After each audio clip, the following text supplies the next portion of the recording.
So I'm Alex Campbell. Most of you may know me as Chief. I've been around the RC stuff for around 8 or 9 years now total. I started out with fixed wing like a lot of people, and around 4 years ago, I actually got into the drone racing side of things. It popped up, and as a plane pilot back then, I kind of thought, who are these quad guys ruining our hobby?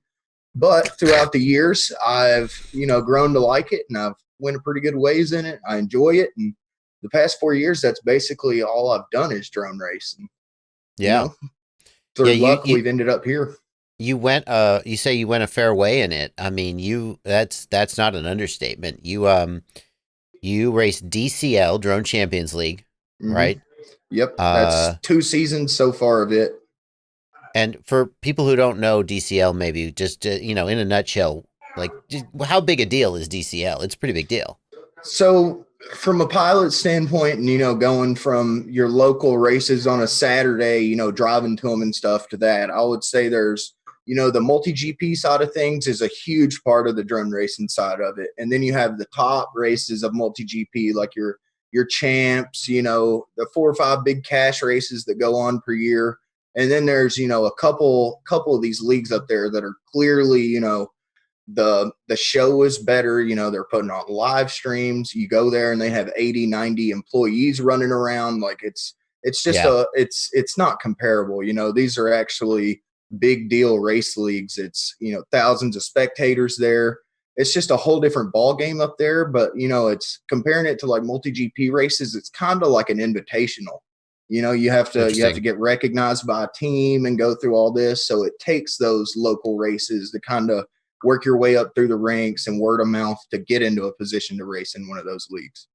Yeah, so you raced DCL, you raced MultiGP, Absolutely. right? And on top of that, I know you were racing in the DRL tryouts on the simulator. Oh yeah, So you that's kind of a triple threat here, aren't you? Like the Michael Jordan.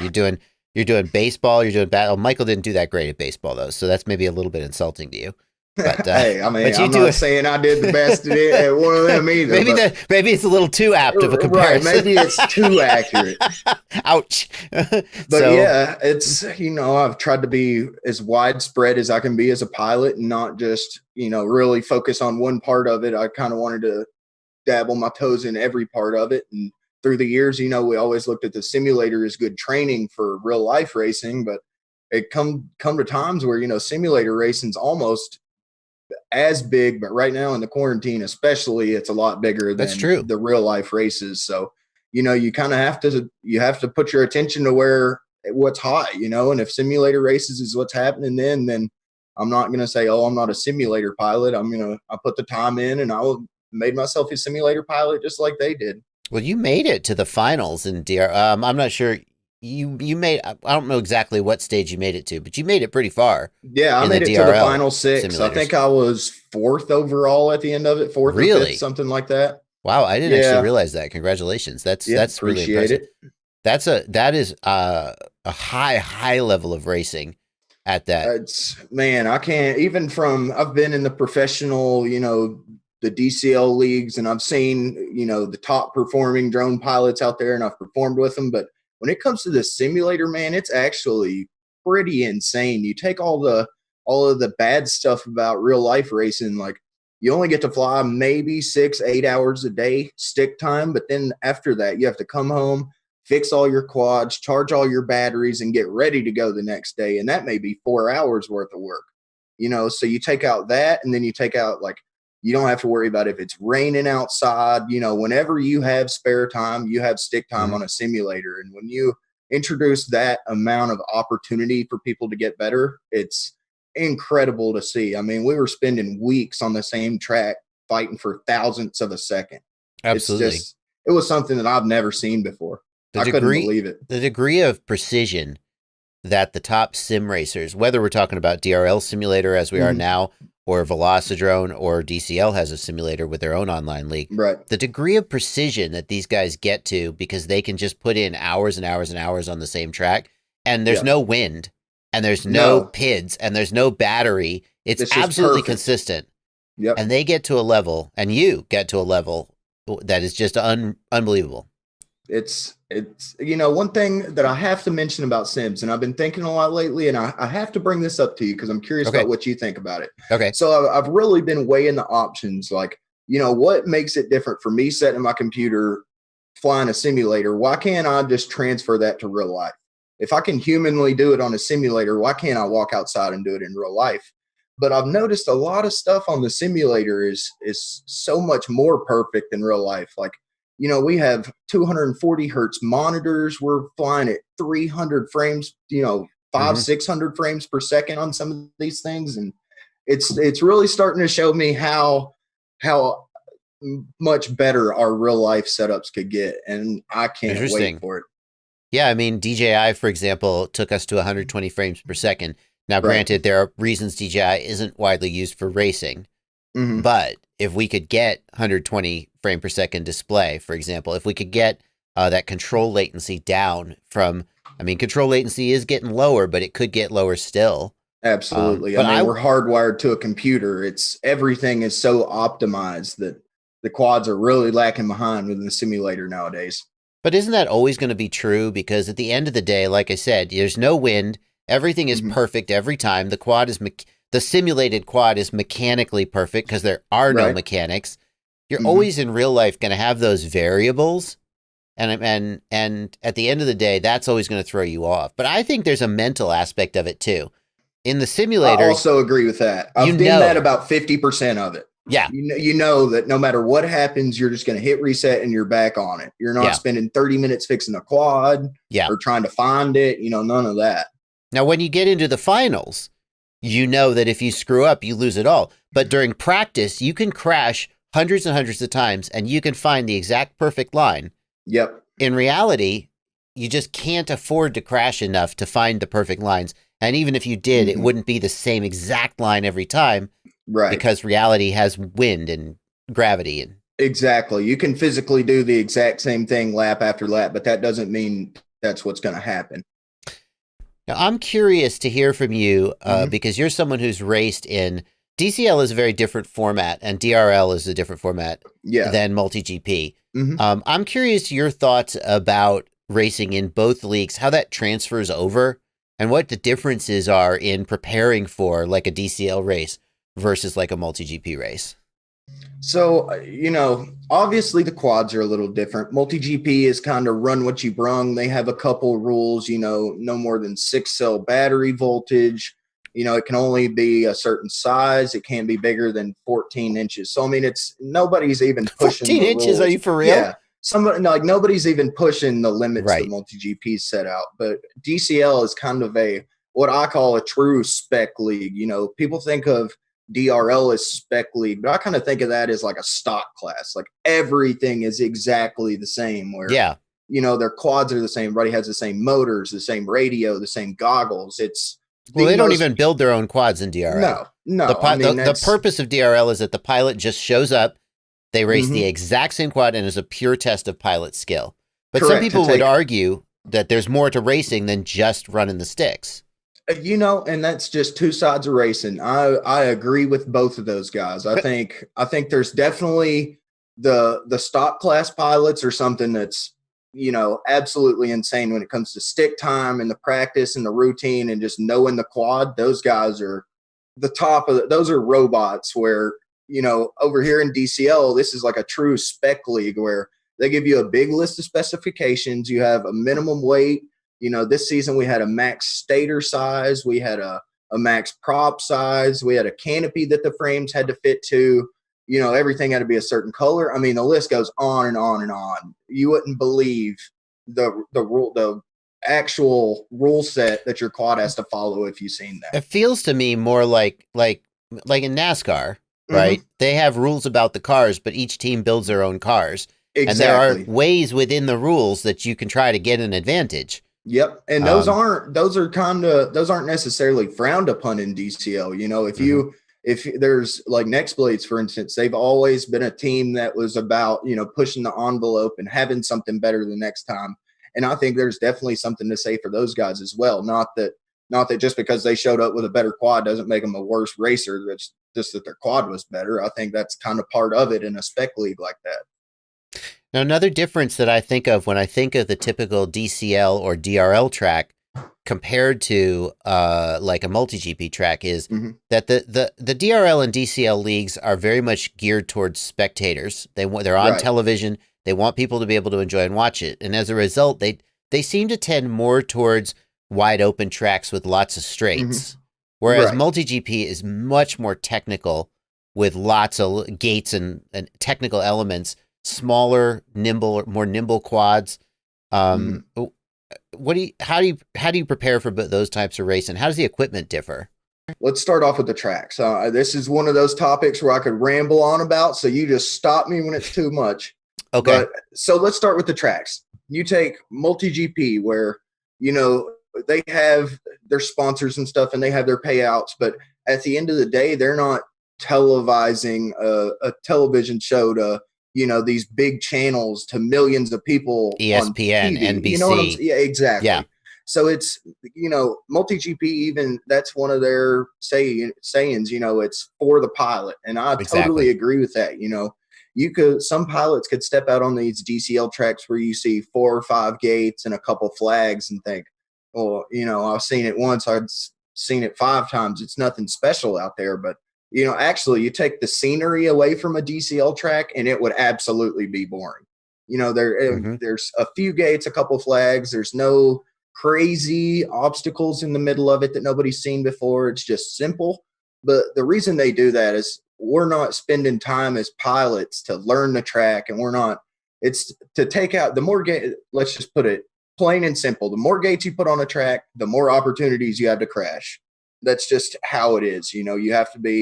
You can't mess up just as many gates as you put on a track. So when you take away all those gates, and when you maybe put an obstacle like a tree instead of a 5-gate tall ladder in a track, you end up with a lot less crashing, a lot tighter racing, even though the skill gap between, if you see, so on open class quads that do 140 miles an hour versus a DCL quad that maybe do 60 or 70, with the slower spec quads, the gap between first and second may only be 10 feet, and the gap on open class quads be 30 feet, but it's the same skill gap. It takes just as much effort and speed to reel in that gap. So when you take that into account on DCL tracks, the racing gets absolutely insane. Where MultiGP tracks, to me, it almost feels like you're kind of holding on the whole time, and you're not necessarily focusing on apex in every gate and like, oh, I got a quad in front of me, let me slow down a little bit, but maybe I feel better in the last part of the course. I could fly a little bit better line at the end.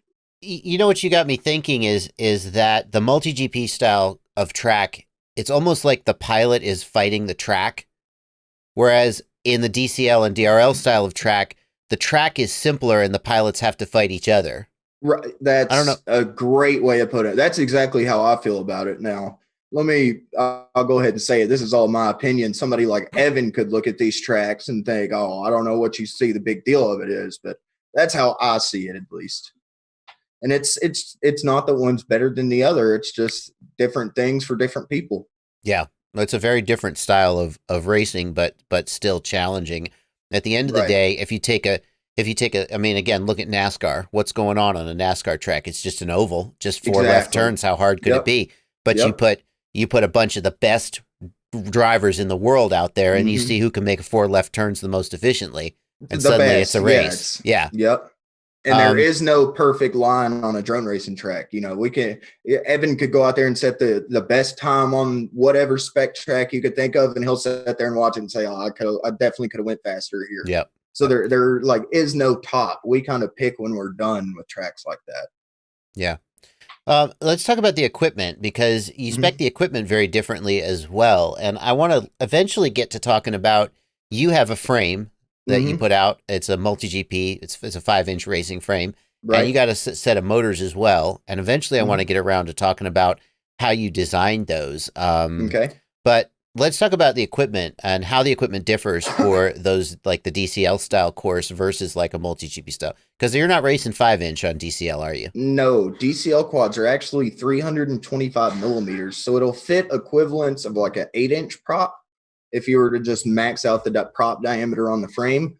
But, we still run typically the same stuff. We have like a power output, so we can only run 2207 motors, and we can only make 1800 watts. This is one of the key differences between MultiGP and DCL, is DCL does have that watt limit to try to make the quads a little closer, to make the racing a little more even, where maybe one team who has a lot of funding doesn't way out below another team that doesn't have less funding. They'll still win, but it's not going to be as bad, because at the end of the day, they're trying to put on a TV show here. I mean, it's a race, but at the end of the day, it's a TV show first. And if it's not exciting to watch, what's the point in doing it? So, but with MultiGP, there is no power limits. There is no, you can only go this fast. Basically, the limits to MultiGP is how fast you can fly it. And last season, that really ramped up. We were flying crazy KV, high voltage. I ended up on like 2600 KV 5S by the end of last season. And particularly me and Evan, by the way, if the first time I ever raced a drone in around any gate was with Evan. We've known each other for 8 or 9 years now, from the fixed wing, through that whole community. So every time anything quad related is more than likely Evan's been a part of. We went through all season about that. And now, like you said, we've started coming out with our own line of products here.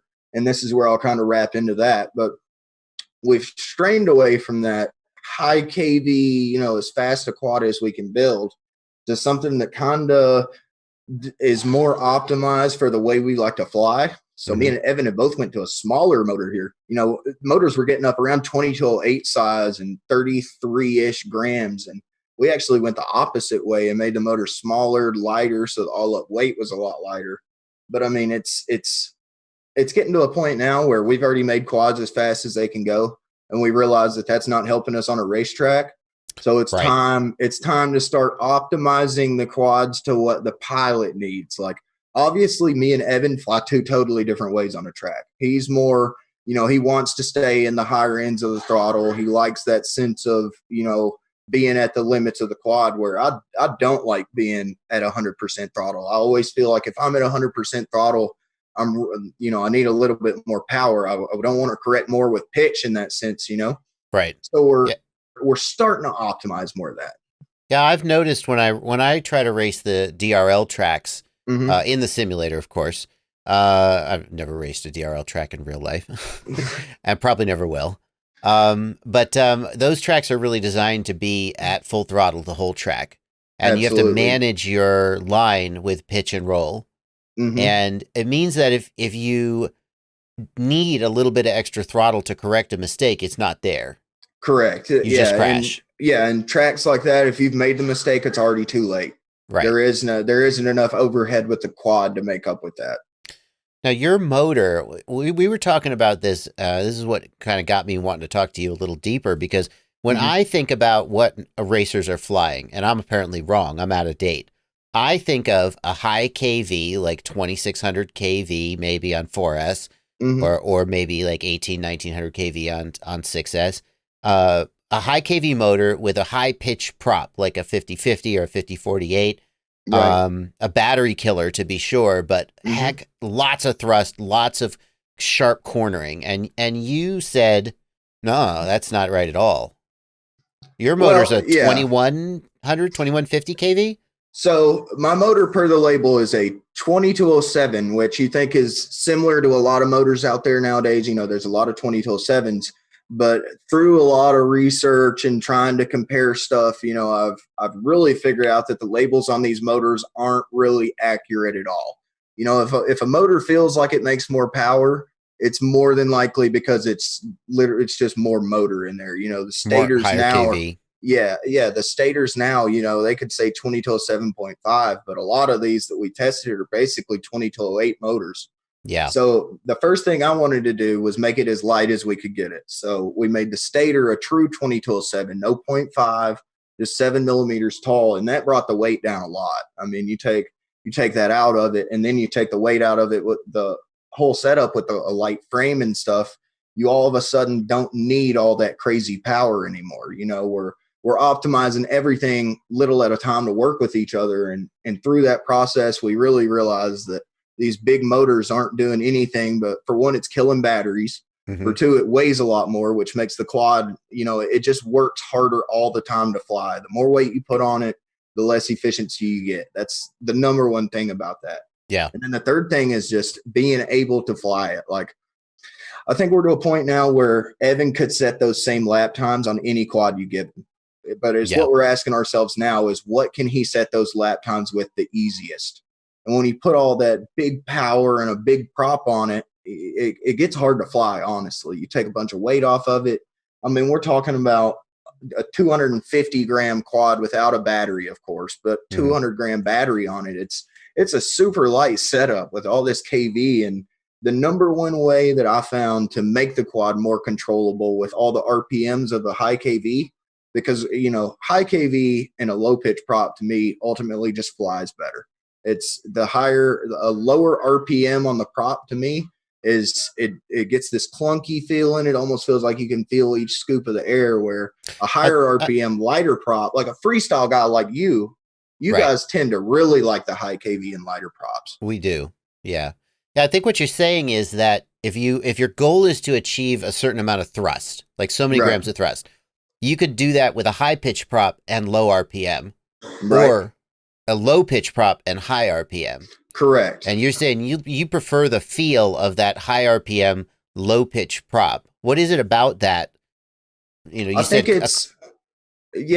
the number one thing you get is the response. So the motor spools up faster, it spools down faster. The pig controller can react a lot faster to anything, and we can't really get to the top speed that the quads can do KV wise on these tracks because we may only see a 60, 70 foot straightaway. Yeah. So, well, that's the thing. I mean, a lot of people think that the MultiGP racers are just pegging the throttle on every straight, but it sounds like that's not necessarily true. Most of the courses these days are tight enough that you're seldom pegging the throttle. Yeah, or it's really to a point now where the quads are so fast, if you can hold it full throttle, by the time you get to the corner after the straightaway, you're already going too fast to make the turn.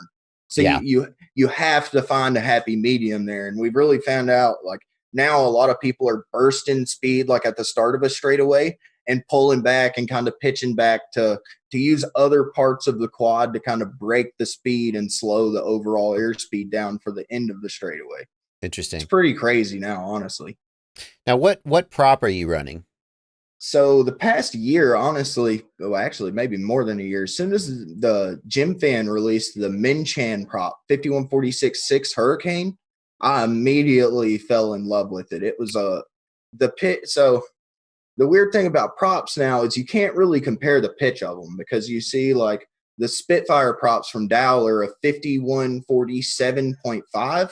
But they're super light, the profile's thin. They don't feel like they're nothing like a 5047 Cyclone would be. The pitch the designation is like the diameter is probably about right, but the pitch designation is almost just like a model number. Yeah, it's kind of just something to compare between. Well, I guess that's the issue, is we can't compare props with that, but. Yeah, between manufacturers like HQ, you can always kind of compare their pitches and get a general designation. But from brand to brand, it's really hard to compare. When you see a GemFan 5146, it's a lower pitch than a GemFan 5149.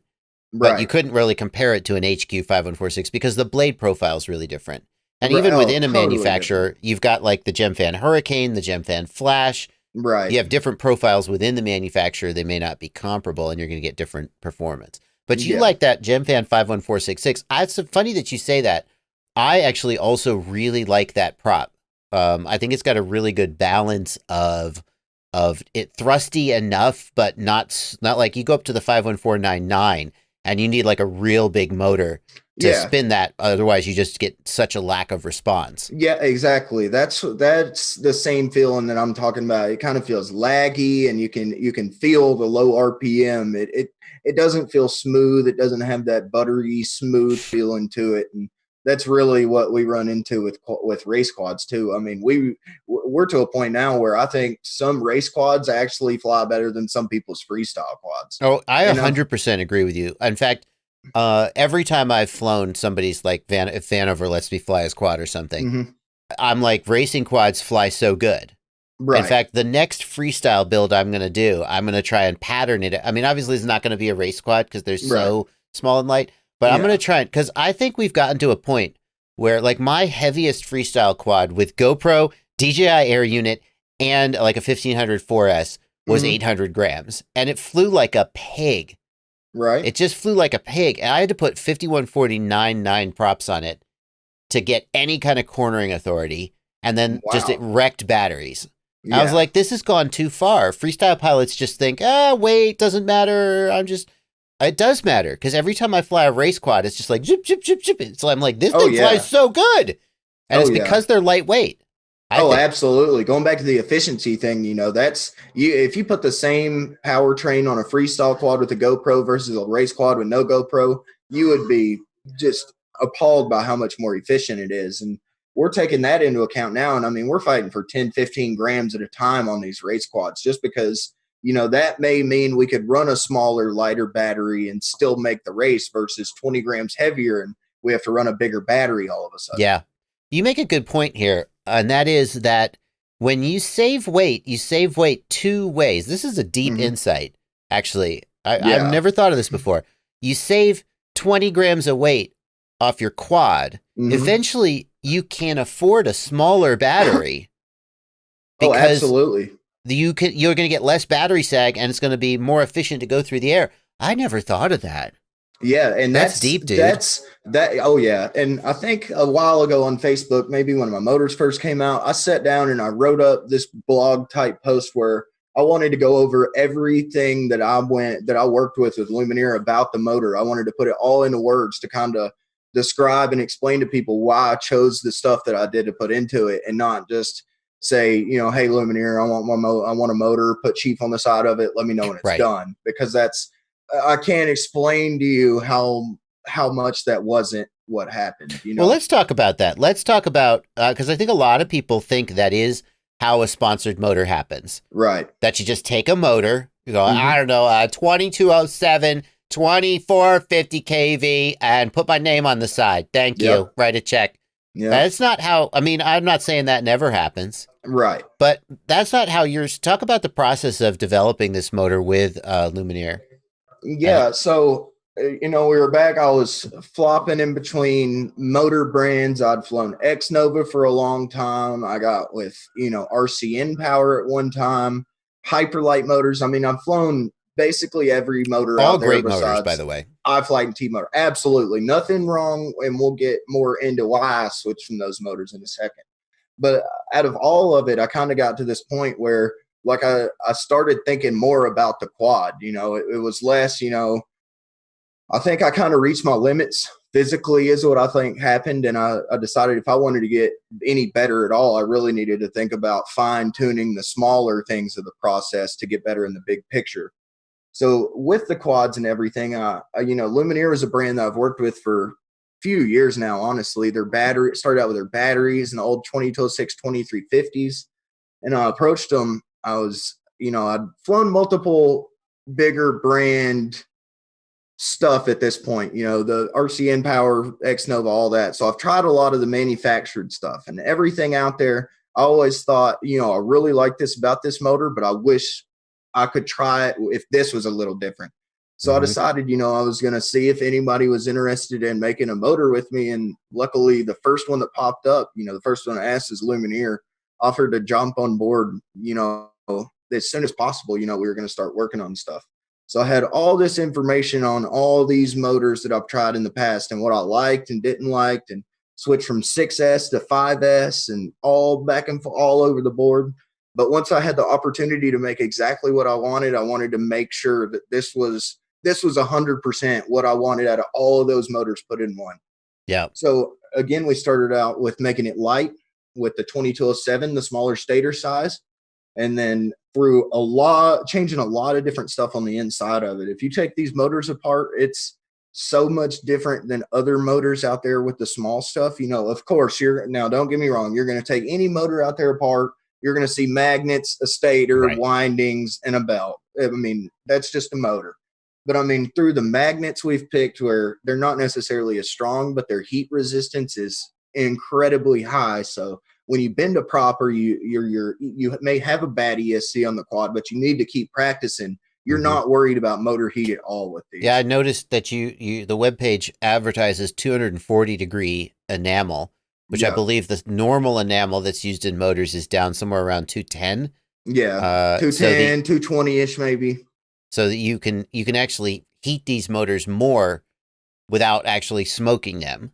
They literally are just more heat resistant. Correct. And I'll clear this up. A lot of people on the internet have said, oh, well, you know, I never get hot motors. My motors are ice cold, you know, when I fly. And, you know, that, I mean, everybody's is until you hit that branch and a blade breaks on your prop and you're, you know, over I don't know, a playground or something and want to fly it back. You know, you never, or you want to finish a race, for God's sakes. Exactly. You know, that was the number one thing that I wanted when I started with this whole product development stuff is I didn't want to make what everybody else was doing on the market. Well, I think that's a thing that a lot of people miss, which is that a lot of pilots who make their own gear make it not because they just want to make money, although obviously making money is nice, but because there's a specific product that they want that no one makes. Right. And then they say, okay, well, someone make it for me. But you mostly just want it so you can have it. Yeah. I mean, just like Evan, he could have the opportunity to fly anything he wants to out there. But the fact that he didn't short out on stuff and he wanted to, just like the same thing I did, I wanted to make exactly what I wanted. You know, that's where these pilot created things come from. Now, I will say I think there's a lot out there that doesn't necessarily worry about making something different on the market. You know, they may just slap their name on it and the bell looks different and boom, you have a motor. But I think for the most part, a lot of people do want the consumer to have a better experience than what they could buy in any other product. Yeah. I mean, I don't begrudge anybody making a buck. You know, people like different colors. People like different designs. Right. You got some motors out there right now that are just really badass looking designs. And dude, I agree. It's like, heck, you know, you want a blingy gold motor on your quad, go for it. And the best thing about it is at the end of the day, it's just more options for the consumer. Yeah. You know, the consumer doesn't take any hit from that at all, as long as they're properly informed. Exactly. Now, if you say it's something that it's not, you know, I have a little issue with that. But if you blatantly say, hey, if you like me and you like the little brand that I've made around my name, here's this for a couple extra bucks. Now, what about your frame? So we talked about the thought process and the philosophy that went into your motors. I've got a picture of your frame up on screen right now, and I'm going to be blunt with you. Okay.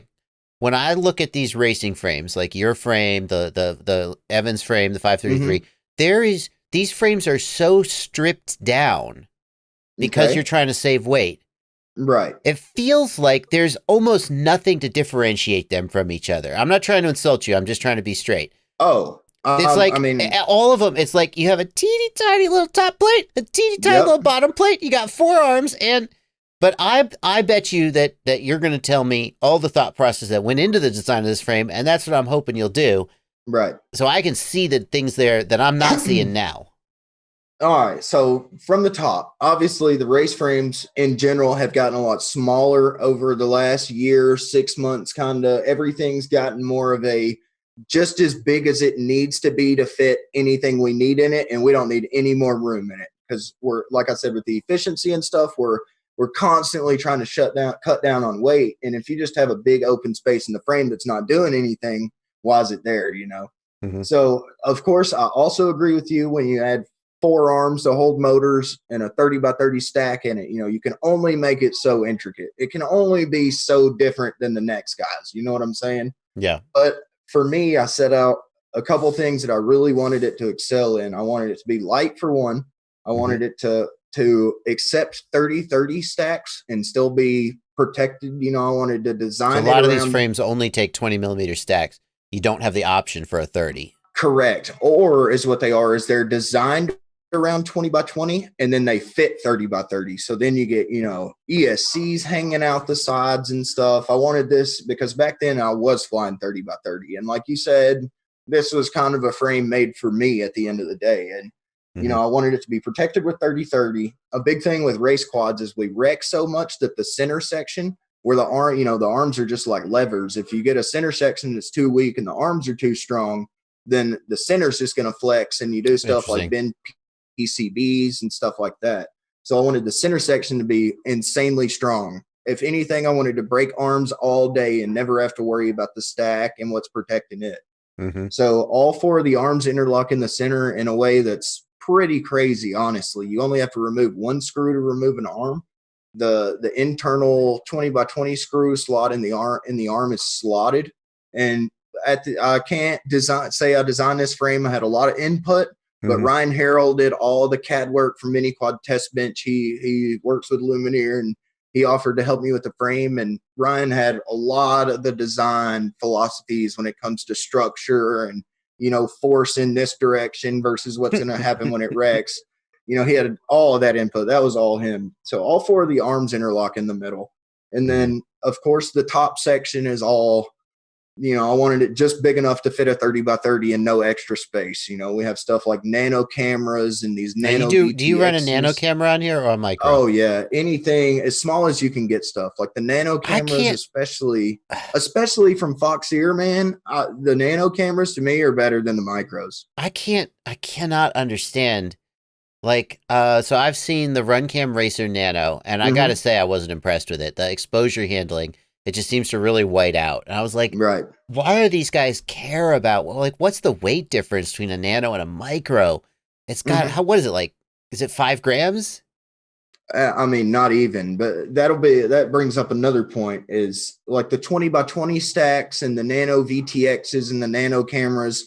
You may only get a gram difference between a micro camera and a nano camera, but the biggest difference is it's such a smaller footprint that you can cram everything together a lot smaller. You're trying to make it smaller as well as lighter.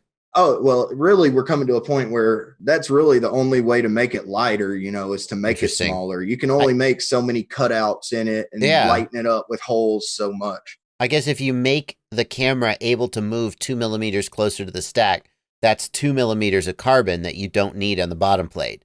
And that saves bottom you weight. Plate, top plate, in the arms, and the bottom sandwich plate. I mean, just a couple millimeters really adds up at the end of the day because you're shortening it off every plate. Now let's talk about 20 millimeter stacks. What's your? I am of the opinion that 20 millimeter ESCs they're not ready for 5-inch racing. That they just are. The FETs are so small, they're not reliable.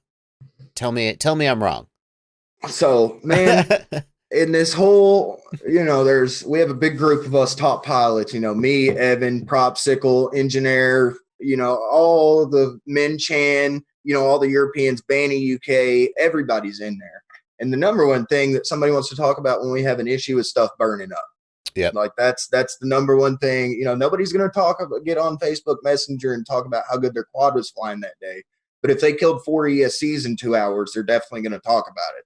So we end up seeing a lot of the hardware stuff in there. And I will say there's a couple 20x20 ESCs, and I'm talking true 20x20. Where, not 20 millimeter mounting brackets. Correct. With 30 millimeter hanging over. Correct. Yeah. Now, those are the ESCs I prefer. I run the Razor 32 Pro, which is a 2020 mounting, but it has the full-size MOSFETs. Gotcha. So you get the full power, and they're direct coupled to the motor output pads, so you get the full power out of it. So you're with me then? Correct. I totally am. But then vindicated. But then the issue is we have people like Evan out here running Hobbywing 2020s and having no issues. So it's like, I don't know, honestly. Maybe Hobbywing.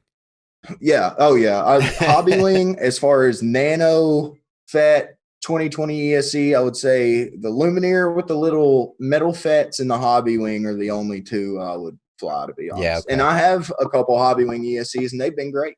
Yeah. Okay. So I don't know. I'm on the fence too. I totally believe that it's not ready and it can't take it. But then I turn around and it does for Evan, and I don't get it. Yeah. Okay. Yeah, because sometimes people ask me, why does anybody even fly 30 millimeter anymore? Why don't we just all go to 20 millimeter? I'm like, well, it may be flight controllers, but I just don't see it for ESCs yet. Yeah. Not for 5-inch. Not for 5-inch. Yeah, and I think if anything, we could make 30 ESCs better because we have more space on them. Yeah. Like if we're making 2020 ESCs do the same thing a 30x30 ESC's doing, it just makes me think that 30 ESCs could be that much better. Maybe that's going to be your next project. Man, and I would like to ESC, get on that. slap a lot of capacitors on it. I don't know. TVS diodes. Big old heat sink. There you go. That's weight though. Yeah, and it kind of goes against my whole theory. I shouldn't have said a heat sink. I don't know why, but I will tell you what: if heat sinks are anything, they look cool. That is true. They make an ESC look just incredible. I don't think it's heat buildup that kills ESCs. I think they're okay for heat mostly, especially because there's so much airflow. Mm-hmm. I think it's the voltage spikes that kill them. Yeah, and, I think that can definitely be argued, because with some of the smaller ESCs, I think the number one, like if you take a Hobbywing 2020 and you put it on a crazy X class setup with and then you put the same thing on it with a 30 by 30 ESC, when you push them to the point of failure, I think the 2020 is going to fail because of just sheer PCB heat. I think everything's so much smaller that it's closer together. Everything's going to heat up a little more. And then with the 3030, it just like I said, bigger FETs, more space. The PCB itself is basically the heat sink of all of it. Because I mean, the FETs get hot, and then that PCB soaks into the PCB. The heat soaks into the PCB, and then you run into stuff like XT60s desoldering themselves, or motor wires unsoldering. That's the limit we're running into as far as performance wise, without crashing it. That reminds me of another thing somebody told me, and I heard a rumor that a bunch of racers are switching from XT60 to XT90, both because of heat buildup, lower resistance, less voltage sag. You ever heard of that? I mean, in DCL, it was starting to get to that point in 2018 where, we were on 4-cell limit. So it was with a lower voltage, we had crazy amount of amps. We were pulling 250 amps every time we flew one of those quads. But those are 7-inch, 8-inch quads, not 5-inch like MultiGP. Well, we were actually running 6-inch tri-blades, but they're a big quad size, 800 grams. I mean, they're just a monster in general. You can't really compare it to a 5-inch. Yeah. But yeah, that's kind of an iffy subject. I don't know. Like I said, I'm not an electrical engineer. I just try to find these philosophies through repetition and trying a bunch of stuff and kind of nail together what I think is the culprit between the two. I can't stress that enough. So you're still running an XT60 though? I'm still running an XT60. Gotcha. Yeah, we don't really run into that with 5-inch quads. I didn't think so, but you never know. People will try. With that being said, an XT60 or an XT90 probably is less resistance and more power, but it's more weight. It also is. But the fun fact, the XT60s, if you look them up, they're only rated for 60 amps. Right. Continuous, of course. But I mean, we're bursting way over that. Yeah. Way over. I've run 120 amps continuous on my battery test machine through an XT60. And the thing is, it did get hot. Right. But the battery died before the XT60 got hot. It was about a minute and a half. At 120 amps, whatever it was. Maybe it was less than that. That's still a lot. It got hot, but it didn't desolder itself. That's crazy. Maybe that just speaks for the people desoldering them need to work on their soldering jobs. That may be true, because a bad solder joint will increase heat and desolder faster. Well, yeah. We did a full throttle. We were doing a video for Rotor Riot, every way to kill a battery. Okay. And one of the ways was just to go full throttle. Vanover took it up full throttle and just did a funnel. It comes falling out of the sky in flames. And the XT60 desoldered itself from the PDB. Yeah. And I was like, that was a bad solder. It was Drew's quad, by the way, not Vanover's. I was like, Drew, that was a bad solder joint. It shouldn't have desoldered itself. That, of course, that's the number one thing you wanted to happen at all that. Yeah. Well, Drew probably talking about how good his soldering was that morning. He's pretty good at soldering. That one was a bad one, though. Hey, it happens. Every once in a while, they slide through. Well, all right, man. I really appreciate you coming out, talking about your gear, your race philosophy, and just a bunch of stuff. We're gonna put links to your frame and your motors are down in the video description. And Get FPV has a pre-build kit where they can just basically buy your race rig. Is that right? They absolutely. They put together, asked me exactly what all was in the quads that I preferred, and they put together and got with the companies and built, I think I want to say 80 or 100 of these ready to flies. That's the exact same tune, rates, camera settings as I fly it. And they're ready to fly, shipping every day.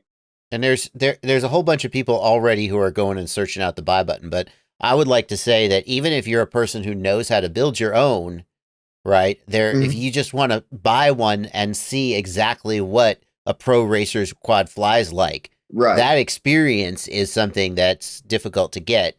Unless you just replicate a race rig exactly. Yep, that was the biggest thing is when they asked if I wanted to do a ready to fly, I wanted to provide something extra for mine. I always want to do something a little more than everybody else when it comes to my products. I want to keep pushing that envelope and adding more and more for the consumer. And that was definitely the number one thing, was to make sure that the buyer got the exact experience I do. And that comes from, the same tuning stuff. So these guys actually take those quads out and test fly them to make sure all of them fly the exact same, or one doesn't have, maybe a weird flight controller on it and has a little more oscillations. All of them are tested 100% ready out of the box. Awesome. Well, I really appreciate you coming out. We'll put links to all that stuff down below if anybody wants to check that out. And good luck in what's your next race season? Where are you racing next? MultiGP, DRL, so online? Actually, it just got announced the other day that DCL is going all online this season. So the past few days, I've been putting 8 hours a day into the DCL sim. We're gearing up to see what we can do with Quad Force 1 this year. Okay.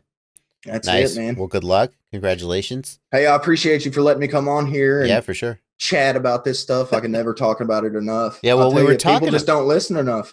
We were talking about you coming to my house and doing some kind of an episode, but I guess that didn't really work out. It'd have been too much fun. Yeah. They knew. Maybe next time. Yeah. Well, I appreciate it, Josh. Have a good night. You too, Thanks, Alex. Everybody. Have a good night, man. Yep. See you later. Bye-bye.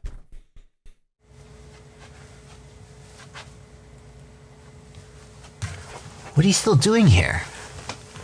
The video's over. Do you watch all the videos all the way to the end? Wow, you are a super fan.